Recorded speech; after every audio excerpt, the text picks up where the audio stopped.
아브라함이 이르되 옛 너는 살았을 때에 좋은 것을 받았고 나사로는 고난을 받았으니 이것을 기억하라. 이제 그는 여기서 위로를 받고 너는 괴로움을 받느니라. 며칠 전에 한 사람이 와서 말하길 저는 목사님의 설교를 좋아합니다. 목사님은 지옥에 대한 설교를 안 하시는 걸 보면 지옥이 있다는 것을 믿지 않으시는가 봅니다. 지금 저는 심판날에 누군가가 일어서서 제가 하나님의 말씀을 충실하게 전한 목사가 아니라고 말하는 것을 원치 않습니다. 하나님의 말씀을 저에게 주신 대로 전하는 것이 의무입니다. 저에게는 성경 말씀을 여기저기 멋대로 추려서 나는 이것을 믿지 않아 라고 말할 권리가 없습니다. 만약 제가 성경에서 한 말씀이라도 버리면 성경 전체를 버려야 합니다. 왜냐하면 한 성경 말씀 속에서 보상과 징벌, 천국과 지옥에 관해 읽어야 하기 때문입니다. 누구든지 지옥의 그림을 하나님의 아들인 만큼 잘 그린 사람은 없습니다. 누구도 지옥을 그릴 수 없습니다. 왜냐하면 그분 한 분만이 미래가 어떻다는 것을 아시기 때문입니다. 예수님께서는 마치 한 어머니가 자기 아들에게 죄의 종말에 대해 경고하는 것 같이 징벌의 원칙을 숨기지 않고 분명하게 다 가르치셨으며 또한 순수한 사랑으로 가르치셨습니다. 성령께서는 우리가 우리 자신의 기억을 저 세상까지 가지고 가야 한다고 가르쳐 주십니다. 우리가 잊고 싶어하는 것들이 많이 있습니다. 나는 가우지 씨가 만약 자기 어머니에게 한 못된 짓들을 잊을 수 있게 해주면 자기의 오른손을 주겠다고 말한 것을 들었습니다. 저는 기억이란 죽지 않는 벌레와 같다고 믿습니다. 지금 우리는 잊었다고 말하고 또 그렇게 생각하지만 그것이 생각나고 잊을 수 없는 때가 올 것입니다. 우리는 우리의 생활을 기록하는 기록 담당 천사에 대해서 이야기합니다. 하나님께서 우리로 하여금 우리 자신에 관한 기록을 보관토록 하십니다. 하나님의 법정에서는 우리 죄를 논고할 사람이 필요치 않습니다. 우리의 죄를 증언하는 것은 우리들 양심입니다. 하나님의 법정에서는 하나님께서 우리 죄를 정죄하지 않으시고 우리가 우리 자신을 정죄합니다. 기억이 하나님의 사무장이므로 하나님께서 이 비밀의 샘을 만지시고 아들아, 아들아, 기억하라 라고 하시면 우리가 저지른 죄가 긴 행렬을 지어 쾅쾅거리며 나타날 것입니다. 저는 2번 죽을 고비를 넘겼습니다. 한 번은 익사 직전에 구조되었습니다. 눈 깜빡하는 사이에 제가 말하고 행하고 생각했던 것들이 나의 마음을 스쳐갔습니다. 저는 어떻게 해서 사람의 생애의 모든 것들이 한순간에 그의 기억 속으로 압축될 수 있는지 이해할 수 없습니다. 그러나 그것이 모두 한 번에 나의 마음속을 스치고 지나갔습니다. 또 한 번은 클타크가의 다리에 떨어졌을 때입니다. 그때 저는 죽은 줄 알았습니다. 그때 기억이 나의 전 생애를 나에게 다시 가져다 주는 것 같았습니다. 우리가 잊었다고 생각했던 모든 것들이 차츰차츰 기억나게 됩니다. 이는 시간 문제일 뿐입니다. 우리에게는 아들아, 기억해보아라 라는 말씀이 들릴 것입니다. 그러므로 지금 우리가 지은 죄를 생각해내어 용서받는 것이 회개를 너무 늦게 해서 아무런 도움도 받지 못하는 것보다 훨씬 더 좋습니다. 과학자들은 말하기를 모든 생각이 이르든 늦든 다시 떠오른다고 합니다. 저는 한 하인에 관한 이야기를 들었습니다. 그 하인의 주인은 히브리어로 쓴 성경을 그 하인이 들을 수 있는 정도로 읽곤 했는데 얼마 후에 그 하녀가 열병으로 앓고 있을 때 그 하인은 히브리어로 1시간씩이나 말했다고 합니다. 여러분, 가인이 6천년 전에 살해한 그의 동생의 얼굴을 잊었다고 생각하십니까? 여러분은 유다가 그의 주님을 배반한 그 입맞춤이나 너는 입맞춤으로 인자를 파느냐라고 말씀하시면서 바라보시던 주님의 그 눈빛을 잊었을 것이라고 생각하십니까? 저 홍수시대의 사람들이 방주와 그들을 모두 휩쓸고 간 그 홍수를 잊었다고 생각하십니까? 친구들이여, 늦기 전에 경고를 받는 것은 좋습니다. 사단은 이브에게 그녀가 틀림없이 죽지 않을 것이라고 했습니다. 모든 사람이 결국에는 지은 죄에도 불구하고 구원을 받을 것이라고 믿는 사람이 많습니다. 노아 시대에 멸망한 그 사람들, 세상에 대해서 너무도 사악한 수많은 죄를 지은 그 사람들에 대해 생각해 보십시오. 여러분은 하나님께서 그들을 바로 천국으로 보내시고 단 한 명의 의인이었던 노아를 그 홍수를 헤쳐나가도록 이 세상에 남겨주셨다고 생각하십니까? 여러분은 소돔성에 심판이 내렸을 때에 그 악한 사람들은 바로 하나님 전으로 데려가시고 의로운 사람만 고통을 받으라고 남겨주셨다고 생각하십니까? 심판 날에는 온유하고 사랑이 많으신 예수님이 오셔서 여러분에게 구원을 받으라고 권유하시는 일도 없을 것입니다. 여러분을 위해 기도해 줄 아내나 어머니도 없을 것입니다. 만약 그 버림받은 세상에 있는 많은 사람들은 그들에게 100만 달러가 있고 그들이 그곳에서 벗어날 수 있도록 기도해 줄 어머니가 있다면 100만 달러를 주려고 할 것입니다. 그러나 그렇게 하기에는 너무 늦었습니다. 그들은 하나님께서 그들을 내어 쫓으라 은혜의 날은 끝났도다 라고 말씀하실 때까지 구원을 소홀히 생각했습니다. 여러분은 성경 말씀을 비웃습니다. 그러나 지금 저 지옥에는 만약 복된 성경을 갖게 해준다면 셀 수 없는 많은 부활을 주려고 하는 사람이 얼마나 많습니까? 여러분은 목회자를 조롱했을지도 모릅니다. 그러나 거기에서는 복음을 전할 수 없다는 사실을 기억하십시오. 이 땅에서 목사님들은 여러분에게 하나님의 말씀을 전해주는 사역자이며 여러분의 영혼을 돌보아주는 풍성한 사랑의 친구들입니다. 오늘 여러분의 구원을 위해서 기도하고 있는 친구가 몇 명 있을지도 모릅니다. 그러나 저 버림받은 세계에는 그런 친구가 없을 것이라는 것을 기억하십시오. 거기에는 당신에게로 다가와서 손을 어깨에 얹고 당신을 위해 눈물을 흘리며 당신을 그리스도에게로 나오라고 초대할 사람은 아무도 없을 것입니다. 부흥 집회를 비웃는 사람이 있습니다. 그러나 지옥에는 부흥회가 없을 것입니다. 한 정신병원에 수용되어 있던 사람이 있었는데 그는 공포에 질린 목소리로 내가 무엇하기만 했더라면 이라는 말을 되풀이해서 혼자 중얼거리곤 하였답니다. 그는 철도의 독일교회 책임자였습니다. 하루는 임시 급행열차가 통과할 때까지 그 다리를 들어올리지 말라는 명령을 받았습니다. 그런데 한 친구가 배를 타고 와서는 그를 졸라서 다리를 들어올리도록 하였습니다. 다리가 들려있는 동안에 그 임시 급행열차가 우레와 같은 소리를 내면서 달려왔고 결국 파괴되었습니다. 많은 사람이 사망했으며 그 불쌍한 교량감시원은 그 자신의 직무태만으로 생긴 결과로 정신 이상이 되었습니다. 만약 내가 무엇만 했더라면. 어느 날 한 착한 사람이 술집 옆을 지나가고 있을 때에 한 젊은이가 술집에서 나오면서 그를 놀리려고 집사님, 지옥까지는 거리가 얼마나 됩니까? 라고 큰 소리로 물었습니다.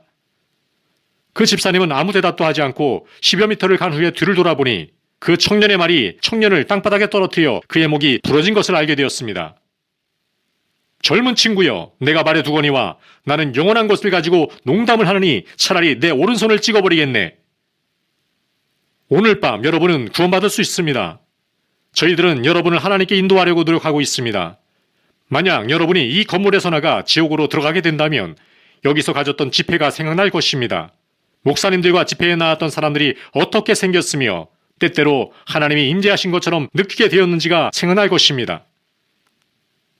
그러나 그 버림받은 세상에는 저 아름다운 찬송가 나사렛 예수님이 지나가시네 라는 곡도 듣지 못할 것입니다.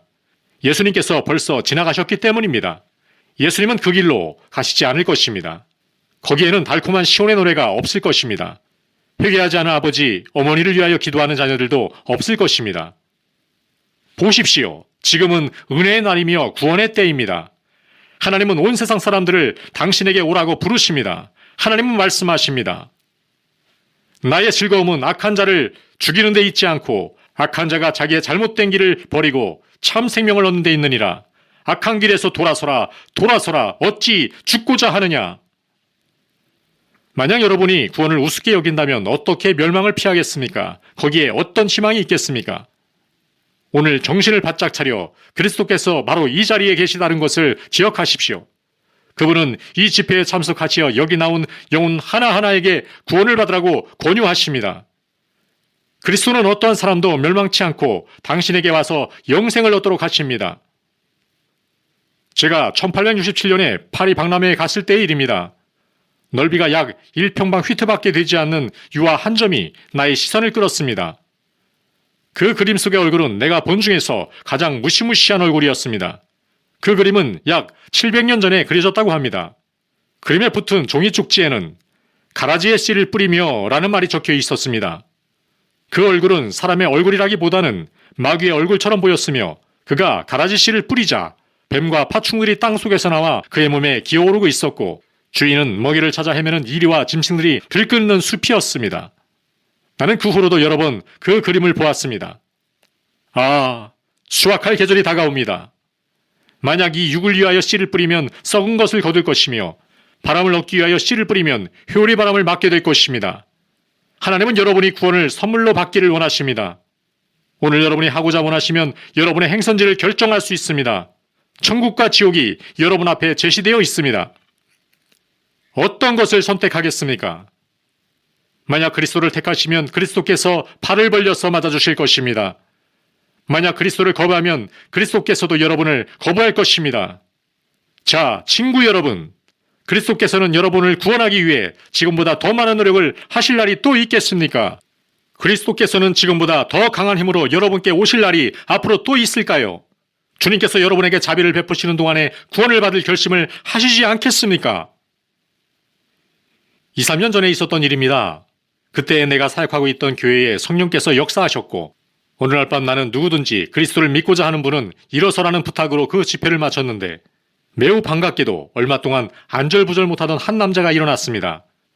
나는 그에게로 다가가 그의 손을 잡아 흔들면서 이렇게 말했습니다.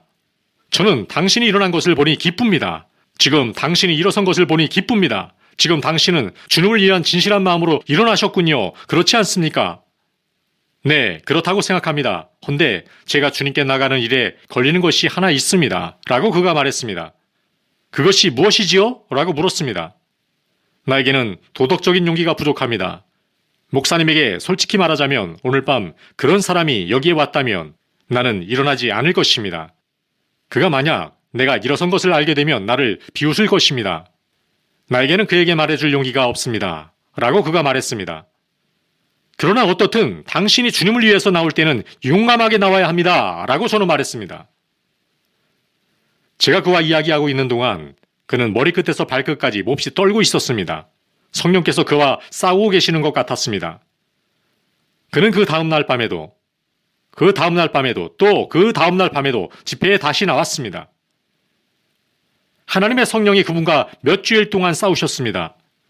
그는 아마 바로 천국 문지방까지 갔던 것 같았고 거의 문지방을 넘어 축복된 세상으로 들어가는 것 같았습니다. 그는 옛 친구가 자신을 비웃는 것을 두려워하는 것 이외에는 주저할 이유를 전혀 알지 못했습니다. 마침내 성령께서 그를 떠나신 것 같았으며 확신이 사라졌습니다.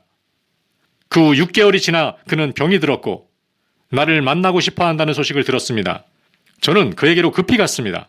그는 매우 중태여서 죽을 것이라고 생각했습니다. 하나님께서는 그를 구하시려고 그리스도를 보내셨음을 말해주고 그를 위해 기도했습니다.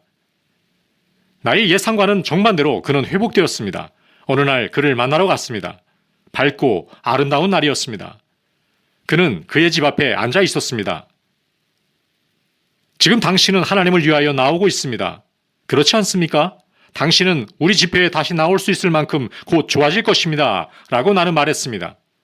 목사님, 나는 크리스천이 되기로 결심했습니다. 나는 미시간주로 가서 한 농장을 사서 정착하려고 합니다.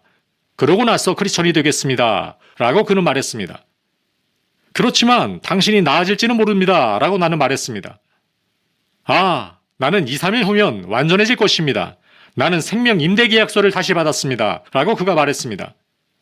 저는 그의 결심을 확고하게 하려고 모든 방법을 다 동원해 보았습니다. 마침내 그는 이렇게 말했습니다. 무디 선생님, 나는 시카고에서는 기독교인이 될 수 없습니다. 내가 시카고를 떠나 미시간에 가서 나의 친구들, 나를 아는 사람들, 나를 비웃는 사람들을 떠나게 되면 나는 그리스도에게로 나아갈 준비가 될 것입니다. 라고 그가 말했습니다. 만약 하나님에게 당신을 시카고에서 구원해 주실 만한 은혜가 없으시다면 미시간에서도 없을 것입니다. 라고 나는 대답했습니다. 마지막에는 조금 화를 내면서 이렇게 말했습니다. 무디 선생님, 나는 모험을 해보겠습니다. 그 후 나는 집으로 왔습니다. 저는 그날부터 꼭 일주일이 지난 날 목요일 정오경이라고 분명히 기억합니다. 그의 부인이 나에게 급히 와달라고 사람을 보냈습니다. 나는 즉시 달려갔습니다. 불쌍한 부인이 나를 문 앞에서 맞아주었습니다. 무슨 일입니까? 라고 내가 물었습니다. 남편과 상담했는데 의사들은 모두 그를 포기해버렸어요. 나를 만나고 싶어 합니까? 라고 물었습니다. 아니요. 그런데 왜 나를 부르러 사람들을 보냈습니까? 나는 내 남편이 이런 무서운 정신 상태로 죽어가는 것을 참아 볼 수 없습니다. 라고 부인이 말했습니다. 그가 무슨 말을 하던가요? 라고 내가 물었습니다. 그는 그의 정죄가 확정되어 잠시 후에는 지옥에 가게 될 것이라고 합니다. 그는 내가 들어서자마자 나를 뚫어지게 쳐다보았습니다. 나는 그의 이름을 불러보았지만 그는 아무 대꾸도 하지 않았습니다. 저는 침대 발치로 돌아가서 그의 얼굴을 들여다보며 말하길, 나에게 말하지 않겠습니까? 마지막으로 그는 그 무시무시한 죽음과 같은 시선을 나에게 고정시키고 말했습니다. 무디 선생님, 나에게 더 이상 말할 필요는 없어요. 너무 늦었습니다. 나의 아내와 아이들에게나 가르쳐 주십시오. 그리고 그들을 위해 기도해 주십시오. 나의 마음은 저기 있는 저 난로의 무쇠와 같이 굳어져 있습니다. 나의 정죄가 확정되었으며 나는 잠시 후면 지옥으로 떨어질 것입니다. 나는 그에게 예수님의 사랑과 하나님의 용서에 대해서 말해주려고 노력했지만 그는 무디 선생님, 저에게는 희망이 없습니다. 제가 무릎을 꿇자 그는 이렇게 말했습니다. 나를 위해서 기도할 필요 없습니다. 나의 부인은 곧 과부가 되고 아이들은 아버지 없는 아이들이 될 것입니다. 그들은 선생님의 기도가 필요합니다만 나에게는 필요치 않습니다. 나는 기도하려고 애써 보았으나 나의 기도는 나의 머리 높이 이상으로 올라가는 것 같지 않았습니다. 그리고 내 위에 있는 천국은 마치 노새처럼 보였습니다. 그 다음날 그의 부인이 그는 해가 질 때까지 근근히 목숨을 이어갔으며 정오부터 임종할 때까지 알아듣게 말한 것은 추수의 시기는 지나가고 여름은 끝났으며 나는 구원받지 못하는구나 였다고 합니다. 1시간 동안 간신히 연명하다 그는 이 무서운 말을 했으며 그가 막 운명하려고 할 때에 부인은 그의 입술이 흔들리는 것을 보고 무엇인가를 말하려고 하는 것 같아 몸을 숙여 중얼거리는 것을 들었습니다. 추수의 시기는 지나가고 여름은 끝났으며 나는 구원받지 못하는구나. 그는 그리스도가 없는 삶을 살았으며 그리스도가 없는 죽음을 맞이했고 그리스도가 없는 수위에 쌓여 그리스도가 없는 무덤에 묻혔습니다. 여기 기독교인이 되도록 거의 설득된 분들이 계십니까?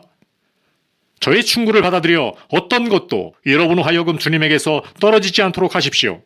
바로 이 시간에 예수님의 팔에 안깁시다. 여러분만 원한다면 구원을 받을 수 있습니다.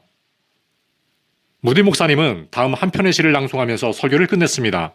이 한 편의 시는 그에게 많은 감명을 주었다고 합니다. 나는 나의 양심과 함께 외롭게 앉아 있었네. 시간이 다한 그곳에 우리는 나의 지난 삶에 대해 이야기하였소. 영원의 그 땅에서 나는 대답을 해야겠다고 생각했었네. 양심이 나에게 한 그 물음에 답변과 질문을 직면해야 함을 깨닫도다. 영원히 잊었던 행동의 망령들이 내 눈앞에 떠돌고 사라졌다고 생각한 것들이 무서운 힘을 가지고 살아 움직이노라. 암울했던 삶, 그 기록의 영상은 대면하기 무서운 일이었어라. 나의 양심과 외롭게 앉아 있었지요. 저 엄숙하고 적막한 곳에. 먼 훗날 닥쳐올 슬픈 경고를 생각해 보았다네. 그때는 미래였지만 지금은 현재인 그 땅에서. 그리고 나는 닥쳐올 심판날에 대한 예상은 그러나 나의 양심과 홀로 앉아있는 것이 나에게 충분한 심판이 되었구나. 나는 무덤을 넘어 이 땅에까지 미래가 있었는지 알고 싶어라. 그러나 아무도 나에게 답해주지 않도다. 아무도 나를 구해주러 오지 않는구나. 그때 나는 미래는 현재고 현재는 결코 지나가지 않을 것이라고 생각했지요. 왜냐하면 영원히 계속되는 것은 미래에 대한 생각뿐이기 때문에. 그때에 나는 적시에 꾼 꿈에서 깨어났다. 그리고 그 영상은 지나가 버렸다. 그리고 나는 먼 훗날의 경고가 어제의 경고였다는 것을 알았네. 내가 그것을 잊지 않도록 기도하였네. 무덤딸 이 땅에서 미래에 울지 않게 해달라고. 그러나 나는 엄숙한 교훈을 배웠지요. 내가 전에 알았어야 했던 교훈을, 그리고 꿈을 통해 배웠지만 나는 그것을 더 이상 잊고 싶지 않다네. 그래서 나는 나의 양심과 홀로 앉아 있구나. 시간이 쌓여가는 이곳에서. 그리고 나는 미래의 길이를 재려고 한다. 시간이 늘어나는 땅에서. 나는 앞으로 닥칠 심판에 대해서 알고 있다네. 그것이 얼마나 무서운가를. 나의 양심과 외로이 앉아 있는 것이 나에게는 충분한 심판이 될 것이로다.